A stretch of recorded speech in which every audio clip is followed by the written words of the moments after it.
અહીંયા એક નાનકડી એવી આકૃતિ આપેલી છે અને આકૃતિ ઉપરથી આપણે શું કરવાનું છે, x ના માપ શોધવાના છે, ખૂણાના માપ શોધવાના છે.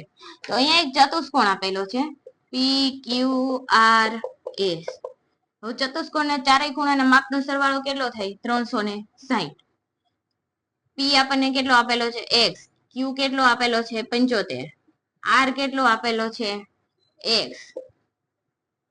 અને S કેટલો આપેલો છે? x બરાબર 360. 3x, ત્રણેય x નો સરવાળો કરી લો.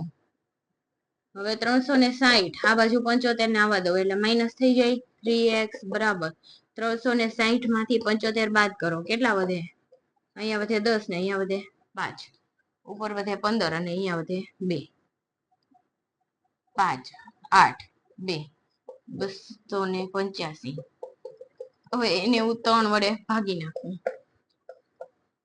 285 ભાગ્યા 3. હવે જોઈએ 3 9 27.